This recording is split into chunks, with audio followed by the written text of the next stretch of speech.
اعوذ باللہ من الشیطان الرجیم، بسم اللہ الرحمن الرحیم۔ اس وقت ہمارے سامنے مولانا ابو العلا مودودی کی کتاب سیرت سرور عالم ہے۔ یہ اپنی نوعیت کی بالکل ہی مختلف کتاب ہے۔ اس کے والیوم 1 پہ ہم بات کر رہے ہیں، اور آج جو ہمارے سامنے جو چیپٹر ہے وہ ہے 17 باب 17 اور اس کی فصل ہے 2، جس میں وہ موجودہ اناجیل اربع کی تاریخی حیثیت پر سوال اٹھاتے ہیں اور بتاتے ہیں کہ یہ کتاب حضرت عیسیٰ پر نازل شدہ اصل انجیل نہیں ہے، اور مصنف کے مطابق متی، مرقس، لوکا اور یوحنا کی تحریریں الہامی کلام کی بجائے بعد کے لوگوں کے اپنے فہم اور تاثرات کا مجموعہ ہے، اور جس میں اکثر مصنفین نے مسیح کو خود دیکھا تک نہیں، اور یہ متن جو ہے اس بات پر زور دیتا ہے کہ یہ کتابیں سریانی کی بجائے یونانی میں لکھی گئیں، اور صدیوں تک زبانی روایات پر منحصر رہنے کی وجہ سے ان میں تحریف اور تضادات جو ہے وہ پیدا ہوئے۔ ان ذرائع سے یہ واضح ہوتا ہے کہ مستند سند کی عدم موجودگی اور متن میں انسانی مداخلت کی وجہ سے ان اناجیل کو حضرت عیسیٰ کی اصل تعلیمات کا محفوظ ذریعہ قرار نہیں دیا جا سکتا۔ یوں یہ تحریر مسیحی مذہبی کتب کی دستاویزی اور تاریخی ساخت کا تنقیدی جائزہ پیش کرتی ہے۔ تو آئیے ہم نے اس پر مبنی جو ہے ایک پوڈ کاسٹ تیار کیا ہے جو ہم آپ کی خدمت میں پیش کرتے ہیں، اور مقصد اس کا تعلیم و تربیت ہی ہے، تاکہ ایک دلچسپ انداز میں ان بلیک اینڈ وائٹ حرفوں کو تھوڑا سا رنگ دیا جا سکے۔ اگر آج کو یہ دعویٰ کرے کہ دنیا کے سب سے بڑے مذاہب میں سے ایک کی بنیادی کتابیں ان لوگوں نے نہیں لکھی جن کے نام ان پر درج ہیں، بلکہ صدیوں بعد کسی اور زبان میں بالکل انجان لوگوں نے لکھی، تو حیرت ہونا تو ایک قدرتی بات ہے۔ جی بالکل، حیرت تو ہوتی ہے، اور آج ہم ایک ایسی ہی بڑی گہری تحقیق کا جائزہ لے رہے ہیں جہاں حقیقت اور صدیوں پرانی کہانیوں کے درمیان فرق کرنا کافی مشکل ہو جاتا ہے۔ تو آج کے اس گہرے مطالعے میں خوش آمدید۔ آج کا ہمارا مشن ایک انتہائی دلچسپ اور تاریخی موضوع کو سمجھنا ہے۔ ہم مولانا سید ابو العلا مودودی کی کتاب سیرت سرور عالم کے باب 17 فصل 2 کے ایک اقتباس کا تنقیدی اور تاریخی جائزہ لے رہے ہیں۔ بالکل، اور یہ تحریر عیسائیت کی 4 بنیادی کتابوں پر بات کرتی ہے جنہیں اناجیل کہا جاتا ہے، یعنی متی، مرقس، لوکا اور یوحنا کی انجیل۔ مصنف نے ان کی تاریخی حیثیت، ان کی تدوین اور ان کے محفوظ رہنے کے عمل پر کافی تفصیلی بحث کی ہے۔ اور اس سے پہلے کہ ہم گفتگو کو آگے بڑھائیں، سننے والوں کے لیے یہ واضح کرنا بہت ضروری ہے کہ ہماری آج کی یہ گفتگو فراہم کردہ ماخذ کے مندرجات پر مبنی ایک بالکل غیر جانبدارانہ تجزیہ ہے۔ جی، یہ بتانا بہت اہم ہے۔ ہمارا مقصد کسی مذہبی عقیدے کی تائید یا تردید کرنا ہرگز نہیں ہے۔ ہم صرف اور صرف مصنف کے پیش کردہ تاریخی، لسانی اور علمی دلائل کو سمجھنے اور ان کے نقطۂ نظر کے پیچھے چھپی منطق کو واضح کرنے کی کوشش کر رہے ہیں۔ چلیے اس کو تھوڑا کھولتے ہیں۔ بچپن میں کھیلی جانے والی ایک عام سی گیم کا تصور کرتے ہیں جسے وہ ٹیلی فون کا کھیل یا چائنیز وسپرز کہتے ہیں نا؟ ہاں، وہ جس میں ایک شخص دوسرے کے کان میں بات کہتا ہے۔ بالکل وہی، ایک شخص دوسرے کے کان میں کوئی بات کہتا ہے، دوسرا تیسرے کو، اور جب وہ پیغام آخری بندے تک پہنچتا ہے تو وہ بالکل بدل چکا ہوتا ہے۔ ایسا ہی ہوتا ہے، ہاں۔ اب اسی مثال کو تھوڑا وسیع کرتے ہیں۔ اگر صدیوں پر محیط ایسے ہی کسی ٹیلی فون کے کھیل کا تصور کیا جائے جہاں پیغام صرف چند دوستوں کے درمیان نہیں بلکہ مختلف زبانوں، بر اعظموں اور نسلوں سے گزرتا ہو، تو کیا وہ پیغام اپنی اصل حالت میں برقرار رہ سکتا ہے؟ یہ ٹیلی فون والی مثال اس پورے موضوع کو سمجھنے کے لیے ایک بہترین بنیاد فراہم کرتی ہے۔ اصل میں کسی بھی تاریخی یا الہامی متن کی اصل تک پہنچنے کے لیے یہ جاننا بنیادی اہمیت رکھتا ہے کہ وہ متن کس نے لکھا، کب لکھا اور کن ذرائع سے لکھا۔ صحیح۔ کسی بھی تحریر کی ابتدائی کڑیاں اس کی بنیاد ہوتی ہیں۔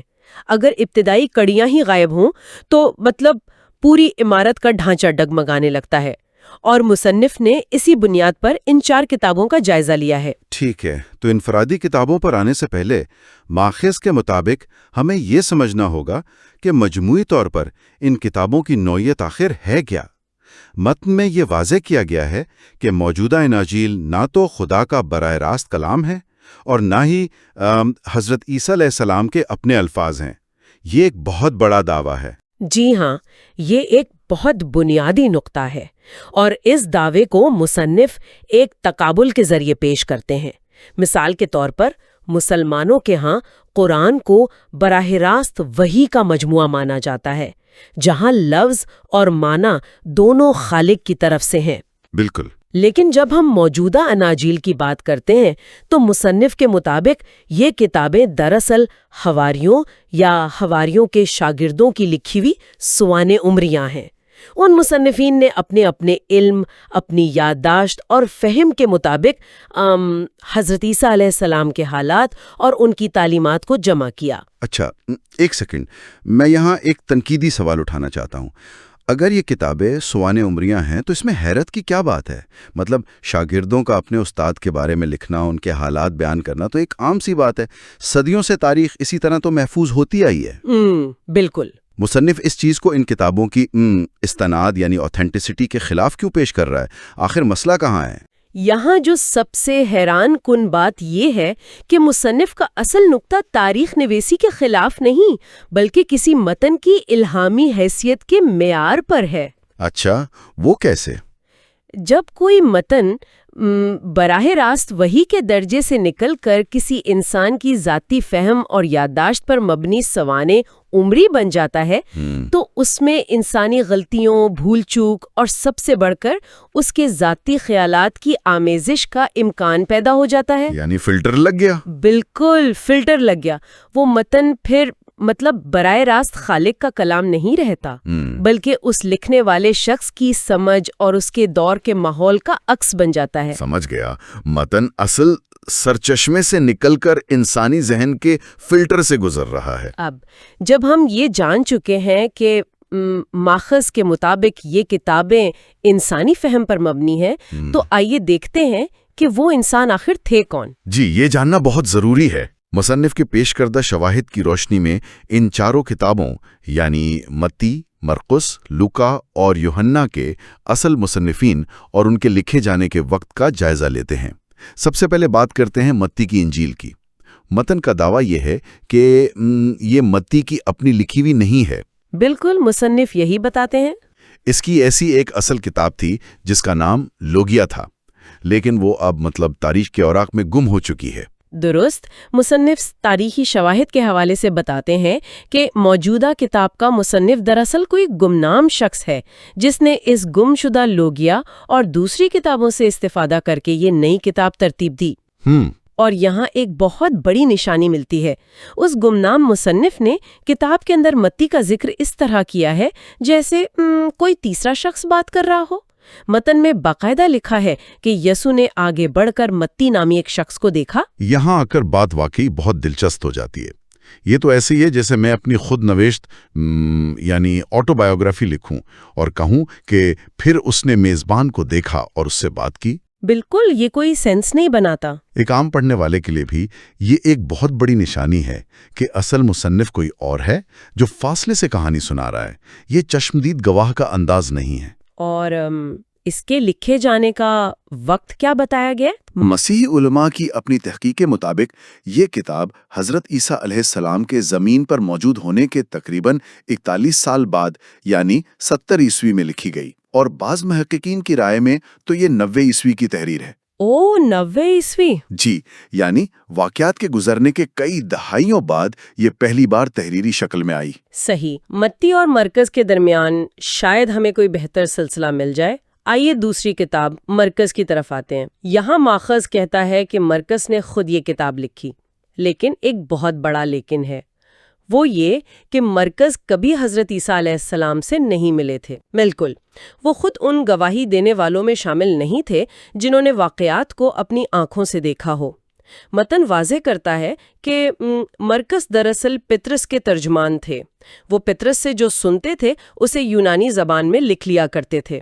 اچھا، یعنی وہ صرف سن کر لکھ رہے ہیں؟ جی، اور اس کتاب کے بارے میں خیال کیا جاتا ہے کہ یہ 63 عیسوی سے 70 عیسوی کے درمیان لکھی گئی۔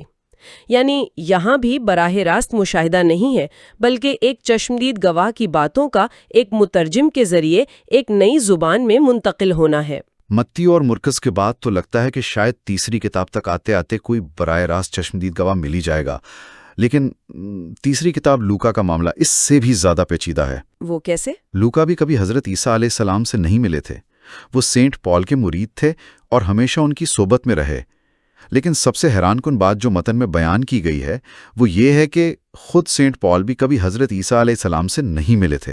جی، یہ ایک بہت غور طلب بات ہے۔ وہ تو ان کے رفع آسمانی کے 6 سال بعد اس مذہب میں شامل ہوئے تھے۔ یہ کیسا تاریخی سلسلہ ہے؟ یہ ایک بہت اہم اور نازک نقطہ ہے۔ اگر ہم اسے واضح کریں تو لوکا نے سینٹ پال سے سنا، جس نے خود حضرت عیسیٰ علیہ السلام کو نہیں دیکھا تھا اور نہ ہی ان کی تعلیمات کو براہ راست سنا تھا۔ صحیح۔ اس کا مطلب ہے کہ لوکا اور حضرت عیسیٰ علیہ السلام کے درمیان سلسلے روایت کی ایک بنیادی کڑی بالکل غائب ہے۔ یہاں مصنف تاریخ نویسی کے اصول کی بات کرتے ہیں، اور جہاں تک اس کتاب کے وقت کا سوال ہے، یہ 57 عیسوی یا بعض آراء کے مطابق 80 عیسوی کے بعد لکھی گئی، یعنی فاصلہ وقت کا بھی ہے اور افراد کا بھی۔ چلیے آخری کتاب یوحنا کو دیکھتے ہیں۔ عام طور پر دنیا بھر میں یہ سمجھا جاتا ہے کہ یہ مشہور حواری یوحنا نے لکھی ہے، جو ڈائریکٹلی ان کے ساتھ تھے، لیکن مصنف کے مطابق یہ اس حواری یوحنا کی نہیں بلکہ کسی اور نامعلوم یوحنا کی تحریر ہے۔ بالکل ایسا ہی ہے۔ اور اس کا زمانہ تو اور بھی بات کا ہے۔ 90 عیسوی یا ہرنک کے حوالے سے بتایا گیا ہے کہ یہ 110 عیسوی تک لکھی گئی۔ 110 عیسوی کا مطلب ہے کہ جو لوگ اس دور میں زندہ تھے وہ سب کے سب وفات پا چکے ہوں گے۔ اگر ہم ان تمام حقائق کو جوڑ کر دیکھیں تو مصنف کا اصل مقصد یہ ثابت کرنا ہے کہ ان چاروں کتابوں میں سے کسی ایک کا بھی سند یعنی چین آف نریشن حضرت عیسیٰ علیہ السلام تک براہ راست نہیں پہنچتا۔ سند بہت اہم ہے۔ جی، سند کا تاریخی اصول یہ ہے کہ الف نے بے سے سنا اور بے نے جیم سے۔ جب درمیان میں سے بے غائب ہو جائے یا انجان ہو تو الف اور جیم کے درمیان جو خلا آتا ہے وہاں تاریخ کمزور پڑ جاتی ہے۔ بالکل ایسا ہی ہے۔ ہر کتاب میں یا تو مصنف گمنام ہے یا وہ آئی وٹنس نہیں ہے، اور درمیان میں روایت کی کڑیاں ٹوٹی ہوئی ہیں۔ یہ سب عوامل مل کر متن کی دستاویزی حیثیت کو تاریخی اعتبار سے مشکوک بنا دیتے ہیں۔ تو اس سب کا مطلب کیا ہے؟ اس کا مطلب یہ ہوا کہ مصنفین اور اصل واقعات کے درمیان سالوں بلکہ دہائیوں اور کبھی کبھی صدیوں کا فاصلہ ہے۔ انفرادی مصنفین کو سمجھنے کے بعد اب ایک نیا سوال پیدا ہوتا ہے۔ جی، وہ کیا؟ وقت اور صدیوں کے اس طویل فاصلے کا اور چشمدید گواہوں کے نہ ہونے کا خود ان کتابوں کے متن پر کیا اثر پڑا؟ مطلب متن بدلا کیسے؟ متن میں اس حوالے سے بنیادی مسائل کی نشاندہی کی گئی ہے۔ پہلا مسئلہ تضادات اور تعصبات کا ہے۔ چونکہ یہ کتابیں مختلف لوگوں نے مختلف وقتوں میں اور مختلف جگہوں پر لکھیں، اس لیے ان میں واضح اختلافات ہیں۔ مثال کے طور پر مصنف نے اہم مثال دی ہے پہاڑی کے واعظ کی، یعنی سرمن آن دا ماؤنٹ، جو مسیحی تعلیم کا بنیادی اصول مانا جاتا ہے۔ لیکن متی، مرکس اور لوکا تینوں نے اس ایک ہی واعظ کو مختلف اور متضاد طریقوں سے بیان کیا ہے۔ اور اس کے ساتھ ساتھ مصنفین کے ذاتی رجحانات بھی مت میں نمایاں ہیں، ہے نا؟ بالکل، وہ تو بہت واضح ہیں۔ ماخذ بتاتا ہے کہ متی کے مخاطب یہودی معلوم ہوتے ہیں، مرکز کے مخاطب رومی ہیں، اور لوکا کی انجیل واضح طور پر سینٹ پال کے نظریات کی وکالت کرتی نظر آتی ہے۔ لیکن اس سے فرق کیا پڑتا ہے؟ ایک کتاب جسے جو پڑھ رہا ہے اسی کے مطابق لکھی گئی، یہ تو ایک اچھی پبلک ریلیشنز اسٹریٹجی لگتی ہے۔ اس میں خرابی کیا ہے؟ اسے یوں سمجھیں، اگر ایک مصنف کسی خاص طبقے کے مطالبات یا ان کی نفسیات کو ذہن میں رکھ کر لکھ رہا ہے تو وہ الفاظ اور واقعات کا چناؤ ویسا ہی کرے گا۔ صحیح۔ جیسے ایک ہی واقعے کو اگر کسی رومی کو سنانا ہو تو اس میں قوانین، طاقت اور ریاست کا ذکر زیادہ ابھر کر سامنے آئے گا، کیونکہ ان کی ثقافت ویسی تھی۔ اور یہودی کو سنانا ہو تو اگر کسی یہودی کو سنانا ہو تو پرانی پیشگوئیوں اور رسومات کا حوالہ دیا جائے گا۔ اس عمل میں خدا کے براہ راست پیغام کے مختلف رنگ بن جاتے ہیں اور واقعے کی اصل روح بدلنے کا خطرہ پیدا ہو جاتا ہے۔ وہ وہی نہیں رہتی بلکہ آڈینس کے مطابق ڈھل جاتی ہے۔ یہ ایک انتہائی زبردست پوائنٹ ہے۔ لیکن اس سے بھی بڑا اختلاف جو متن میں بتایا گیا ہے وہ زبان کا ہے۔ یہاں وہ ٹیلی فون والی مثال دوبارہ فٹ آتی ہے۔ جی، زبان کا مسئلہ بہت سنگین ہے۔ ہم نے بات کی تھی کہ ایک کے کان سے دوسرے کے کان تک بات بدل جاتی ہے، لیکن یہاں تو گیم کے درمیان زبان ہی بدل گئی۔ اگر کوئی شخص اردو میں کچھ کہے اور دوسرا آگے جا کر چائنیز میں بتائے تو مفہوم تو وہیں بدل گیا۔ بالکل بدل جائے گا۔ حضرت عیسیٰ علیہ السلام اور ان کے حواریوں کی عام بول چال کی زبان تو سریانی تھی، جسے آرامی بھی کہتے ہیں، جبکہ یہ کتابیں یونانی زبان میں لکھی گئیں۔ بالکل، اور یہ لسانیات کے اعتبار سے ایک بہت اہم نشاندہی ہے۔ سریانی ایک سامی زبان ہے جس کا اپنا ایک مخصوص مزاج، ثقافت اور فلسفہ ہے، جبکہ یونانی ایک بالکل ہی مختلف ثقافتی اور فلسفیانہ پس منظر رکھتی ہے۔ زبان کے اس اختلاف کی وجہ سے خیالات کی تعبیر میں تبدیلی آنا ایک منطقی اور قدرتی بات ہے۔ ایک کلچر اور زبان کا فلسفہ جب دوسری زبان میں ترجمہ ہوتا ہے تو معنی خود بخود بدل جاتے ہیں۔ مثال کے طور پر روحانیت کے جو تصورات مشرق میں ہیں وہ مغرب کی زبان میں ہو بہو ترجمہ نہیں ہو سکتے۔ رکیے، میں یہاں تھوڑا پش بیک دینا چاہوں گا۔ جی بتائیں۔ 40 یا 50 سال کا فاصلہ، آج کے دور میں تو ہمیں پچھلے مہینے کی باتیں بھول جاتی ہیں، لیکن اس وقت تو لوگ باتوں کو حفظ کرنے یعنی زبانی یاد رکھنے کے عادی ہوتے تھے۔ تو کیا 40 سال واقعی اتنا بڑا مسئلہ ہے؟ کیا انہوں نے ان باتوں کو تحریر کرنے سے پہلے زبانی طور پر ٹھیک ٹھیک محفوظ نہیں کر لیا تھا؟ یہ ایک بہت مناسب سوال ہے۔ اس دور میں لوگوں کا حافظہ یقیناً بہتر تھا، لیکن مصنف یہاں روایت بالمانی کا حوالہ دیتے ہیں۔ روایت بالمانی یہ کیا ہے؟ قرآن کے برعکس، جس میں لفظ بہ لفظ حفظ کرنے کی ایک سخت اور منظم روایت تھی، عیسائیت کے ابتدائی دور میں ان کتابوں کو لفظ بہ لفظ حفظ کرنے کا کوئی باقاعدہ نظام نہیں تھا۔ ان کا انحصار صرف روایت بالمانی پر رہا، یعنی صرف مفہوم یا مطلب یاد رکھنا۔ صرف مفہوم یاد رکھنا؟ جی۔ دوسری صدی عیسوی سے پہلے ان باتوں کو باقاعدہ ذیب تحریر میں لانے کی کوئی سنجیدہ کوشش ہی نہیں کی گئی۔ 150 عیسوی تک عام خیال یہی تھا کہ زبانی روایت تحریر سے زیادہ بہتر ہے۔ روایت بالمانی یعنی صرف تھیم یاد رکھنا، لفظ نہیں۔ جب کوئی انسان کسی مفہوم کو اپنے لفظوں میں ڈھالتا ہے تو وہ اس میں اپنا لہجہ، اپنی سمجھ اور اپنے وقت کے مسائل شامل کر دیتا ہے۔ یہ تو سیدھا سیدھا دستاویزی سچائی کے بالکل برعکس ہے۔ جی ہاں، اور اس کے بعد جب صدیوں بعد کتابت یعنی لکھنے کا سلسلہ شروع بھی ہوا تو مسائل وہیں ختم نہیں ہوئے۔ مصنف نے حوالہ دیا ہے کہ اس وقت دنیا میں اناجیل کے جو قدیم ترین نسخے موجود ہیں وہ 4 صدی عیسوی کے وسط کے ہیں۔ 4 صدی عیسوی یعنی 300 سال بعد کا پہلا ریٹن ریکارڈ۔ یہ تو ایسے ہی ہے جیسے آج کوئی شخص 1724 کے کسی واقعے پہ کتاب لکھے اور درمیان میں کوئی ریٹن ریکارڈ ہی نہ ہو۔ مثال بالکل درست ہے۔ مثال کے طور پر پاپائے روم کے کتب خانے کا نسخہ 4 صدی سے زیادہ پرانا نہیں۔ اور سب سے پریشان کن بات جو مصنف نے ڈی میلو اور میل مین کی ہسٹری آف کرسچینٹی کا حوالہ دے کر بتائی ہے وہ یہ ہے کہ ان نسخوں کو نقل کرنے والوں نے بڑی آزادی سے کام لیا۔ نقل نویسوں نے آزادی سے کام لیا مطلب کیا؟ یعنی وہ ایک قدیم نسخے کو دیکھ کر نیا نسخہ لکھتے تھے اور جہاں انہیں لگتا کہ پہلے والے نے غلطی کی ہے وہ اپنی سمجھ کے مطابق اس میں اضافے اور کمی کر دیتے تھے۔ تو اس سب کا لب لباب کیا ہے؟ اگر پہلا باقاعدہ تحریری نسخہ ہی 300 سال بعد کا ہے اور نقل نویس اپنی مرضی سے متن میں تبدیلیاں کر رہے تھے تو ہم یہ کیسے جان سکتے ہیں کہ اصل یونانی مسودے میں کیا تھا؟ اصل سریانی زبان کے الفاظ تو پھر بہت دور کی، شاید ناممکن بات ہو گئی۔ اصلے کی نشاندہی کر رہے ہیں۔ یہ صرف 1 یا 2 غلطیوں کا ذکر نہیں ہے، یہ زبانی روایات پر طویل انحصار، پھر مکمل زبان کی تبدیلی، واقعات کے درمیان صدیوں کا فاصلہ، مصنفین کا گمنام ہونا اور اس کے بعد صدیوں تک نقل نویسوں کی متن میں بے دریغ مداخلت کا مسئلہ ہے۔ یہ سب مل کر تو ایک بہت بڑی خلیج بنا دیتے ہیں۔ بالکل، یہ سب فیکٹرز جب آپس میں ملتے ہیں تو وہ کسی بھی تاریخی دستاویز کی بنیادی ساکھ اور اس کی دستاویزی کریڈیبلٹی کو انتہائی کمزور کر دیتے ہیں۔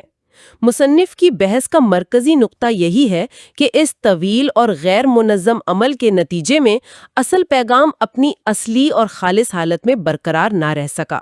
یہ واقعی ایک گہرا اور